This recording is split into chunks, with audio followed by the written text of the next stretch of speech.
UTP connectors. UTP cable is usually terminated with an RJ45 connector.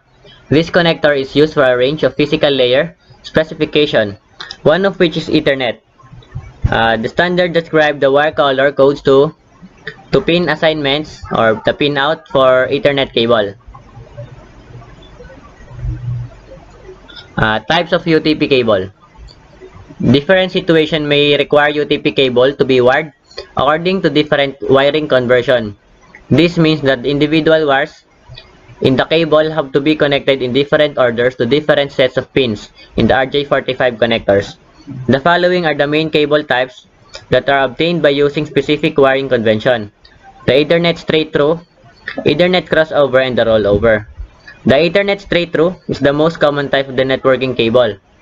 Ethernet crossover is a cable used to interconnect similar devices, while rollover is a Cisco proprietary cable used to connect a workstation to a router or switch console port. Testing a UTP cables. After installation, a UTP cable tester like the one shown should be used to test for the following parameters: the wire map, cable length, signal loss due to attenuation, and the crosstalk.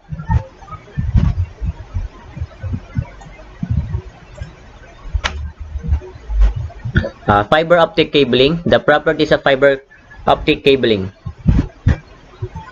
Optical fiber cable transmit data over longer distance at a high bandwidth than any other networking media. Unlike copper wires, fiber optic cable can transmit signals with less attenuation and is completely immune to AMI or RFI.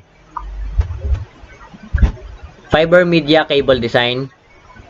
Optic fiber is composed of two kinds of glass, core and cladding, and a protective outer shield, which is the jacket. Each component in the figure, although the optical fiber is very thin and susceptible to sharp bends, the properties of the core and cladding make it very strong. Optical fiber is durable and is deployed in harsh environmental conditions in networks all around the world. Types of fiber media. Light pulses representing the transmitted data as bits on the media are generated by either lasers or light emitting diodes or the LEDs. Fiber optic connectors. An optical fiber connector terminates the end of an optical fiber. A variety of optical fiber connectors are available.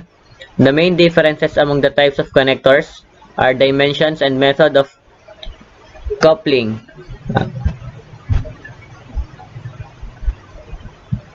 Testing fiber cables. Terminating and splicing fiber optic cabling requires special training and equipment. Incorrect termination of fiber optic media will result in diminished signaling distances or complete transmission failure. Fiber versus copper.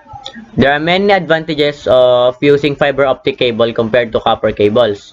So, given that the fiber is used in fiber optic media are not electrical conductors, the media is immune to electromagnetic interference and will not conduct unwanted electrical currents due to ground issues. Optical fibers are thin and have relatively low signal loss and can be operated as much as greater length than copper media. Some optical fiber physical layer specifications allow length that can reach multiple kilometers.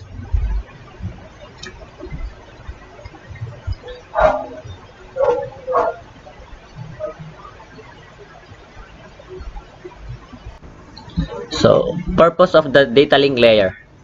The data link layer of the OSI model is responsible for allowing the upper layers to access the media, accepting layer 3 packets and packaging them into frames, preparing network data for physical network, controlling how data is placed and received on the media, exchanging frames between nodes over physical networking media such as UTP or fiber optic, receiving and directing packets to an upper layer protocol.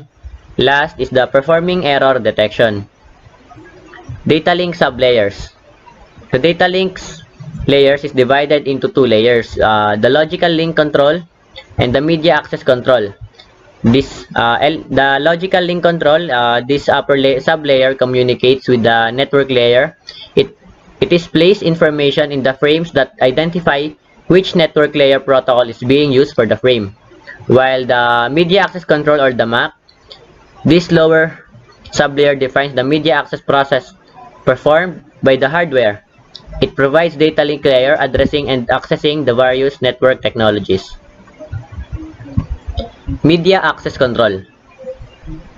The layer 2 protocol specifies the encapsulation of a packet into a frame and the techniques for getting the encapsulated packet on and off each medium. The technique used for getting frame and on and off the media is called the media access control method.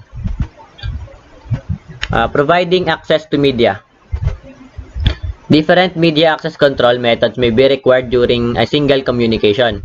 Each network environment that packets encounter as they travel from local host to remote host can have different characteristics. For example, an Ethernet LAN consists of many hosts contending to access the network medium. Serial links consist of the direct connection between only two devices. The data link layer standards. Unlike the protocols of the upper layer of the TCP/IP suite, data link layer protocols are generally not defined by requests or comments. The Internet Engineering Task Force maintains the functional protocols and services for the TCP/IP protocol suite in the upper layers. The IETF does not define the function and operation that models network access layer.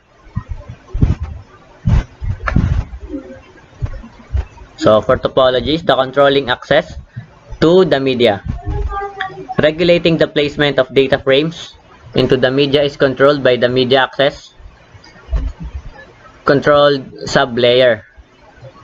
Media access control is the equivalent of traffic rules that regulated the entrance of the motor vehicles into a roadway. The absence of any media access control would be equivalent of vehicle ignoring all the traffic. Physical and logical topologies. The topology of a network is a range or relationship of the network device and the interconnection between them. LAN and the WAN topologies can be viewed into two ways, which is the physical topology and the logical topology.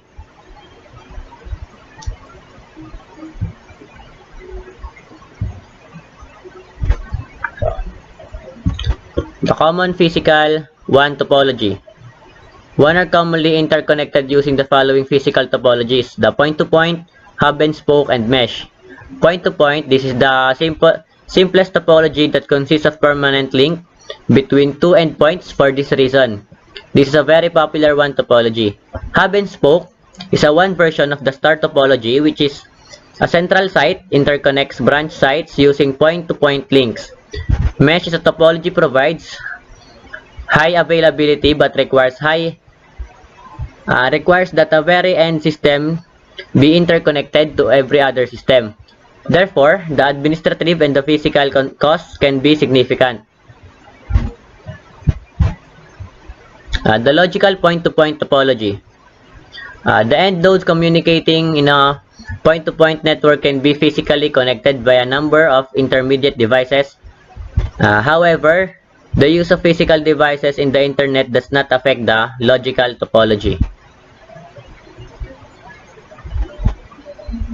The physical LAN topology.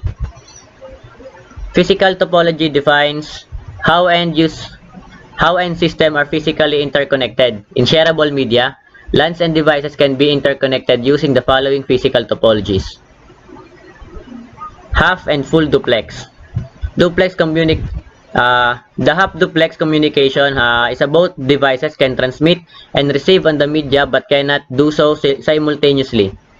While the full duplex communication is both devices can transmit and receive on the media at the same time. The data link layer assumes that the media is available for transmission for both nodes at any given time. Media access control method. Some network topologies share common medium with multiple nodes These are called multi-access networks. Ethernet, LAN, and WANs are example of a multi-access network.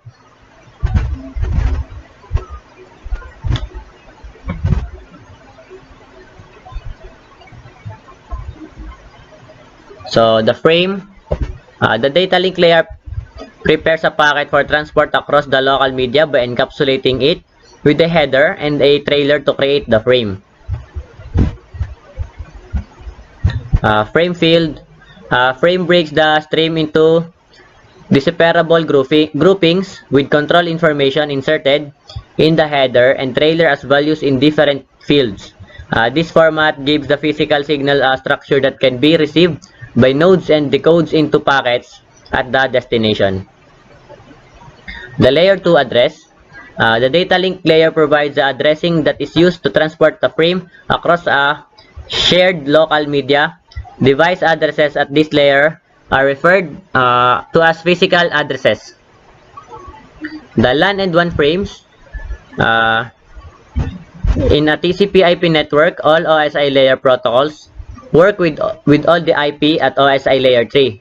However, the layer 2 protocol use depends on the logical topology and the physical media. And that's all for this chapter number 4.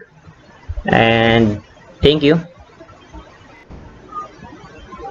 So hi everyone, we're back with a new video, and for this video we're going to summarize this given chapter, which is the chapter 4, the network access. So let's start. So the physical layer connection, types of connection, where you're connecting to a local printer in a home or website in another country. Before any network communication can occur, a physical connection to a local network must be established. Physical connection can be wired connection using a cable or a wireless connection using radio waves. Network interface cards. Network interface cards, or the NIC, connect to a device to network. Ethernet NIC are used for a wired connection as shown in, whereas WLAN, or the wireless local area network, NIC are used for a wireless, and end user devices may include one or both types of NICs.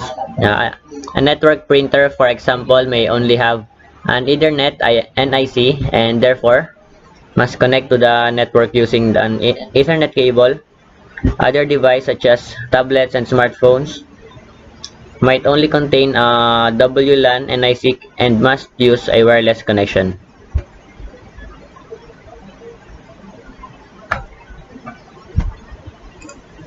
The purpose of the physical layer.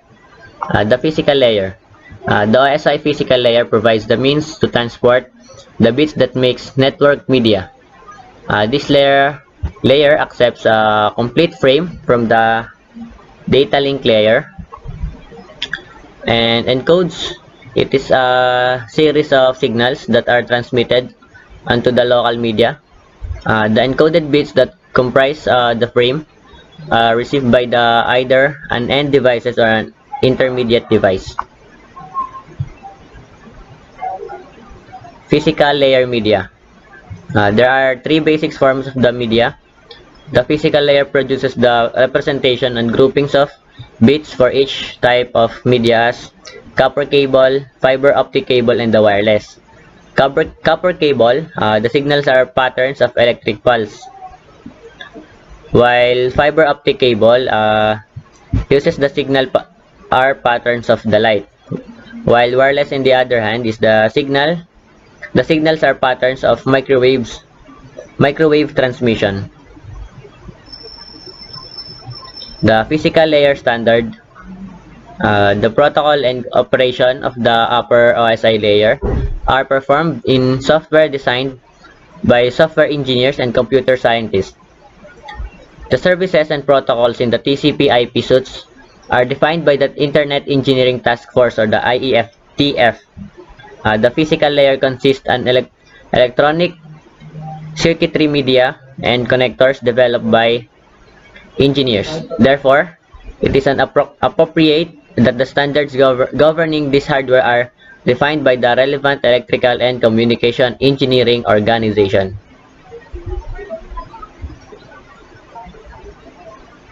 So, the bandwidth. Different physical media support the transfer of bits different rates. Data transfer is usually discussed in terms of bandwidth and throughput. Bandwidth is the capacity of a medium to carry data. Digital bandwidth measures the amount of data that can flow from one place to another in a given amount of time. Bandwidth is typically measured in kilobits per second, megabits per second, or gigabits per second. Bandwidth is something thought of the speed that bits travel. However, this is not accurate. For example, in both 10 Mbps and 100 Mbps Ethernet, the bits are sent in the speed of electricity. The difference is the number of bits that are transmitted per second.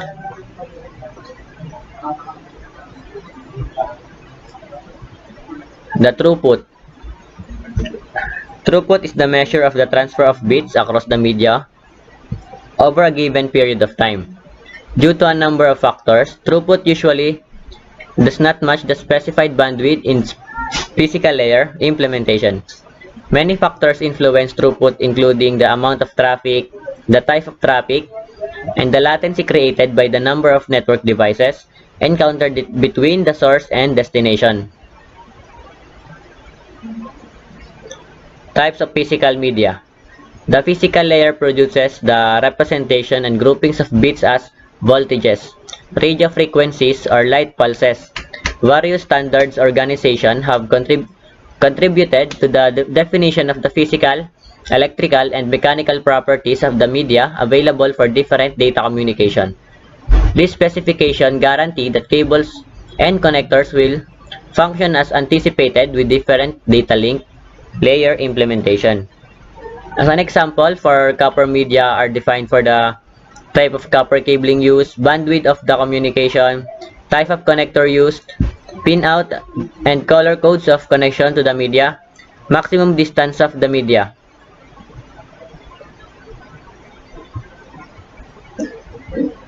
So for the copper cabling, the characteristics of copper cabling. Network use copper media because it is inexpensive, easy to install, and has low resistance to electrical current. However, copper media is limited by distance and signal interference. The copper media. There are three main types of copper media used in networking. The unshielded twisted pair, the UTP, unshielded twisted pair or the STP, and the coaxial. The unshielded twisted pair cable is cabling is the most common network media, or the UTP cabling terminated with the RJ45 connectors is used for interconnecting network hosts with intermediate networking devices such as switches and routers. The shielded twisted pair cable or the STP provides better noise protection than UTP cabling. However, compared to UTP cable, STP cable is significantly more expensive and difficult to install. Like UTP cable, STP uses an RJ45 connector. The coaxial cable. Coaxial cable, or the coax for short, gets its name from the fact that there are two conductors that share the same axis, as shown that the coaxial cable consists of a copper conductor used to transmit the electronic signals, a layer flexible plastic insulation around a copper conductor. The insulating material is surrounded in a woven copper braid or metallic foil that acts as the second wire in the circuit and as the shield for the inner conductor. The second layer or shield also reduces the amount of outside electromagnetic interference. The entire cable is covered with cable jacket to prevent minor physical damage.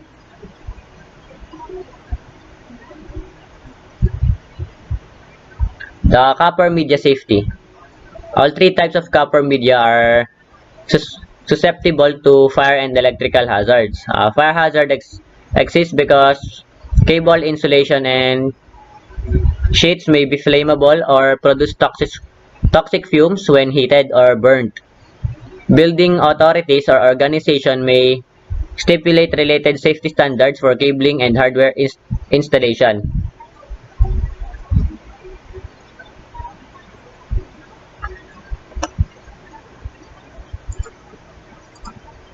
So for the UTP cabling, the properties of the UTP cabling. When used as networking medium, unshielded twisted pair cabling consists of the four pairs of colored-coded copper wires that have been twisted together and then encased in a flexible plastic sheet. Its small size can be advantageous during installation. UTP cabling standards. UTP cabling conforms of the standard established jointly by the TIA and the EIA. Specifically, the stipulates the commercial cabling standard for LAN installation and is the standard most commonly used in LAN cabling environments. Some of the elements defined are cable types, cable length, the connectors, cable termination, and the method of testing cable. UTP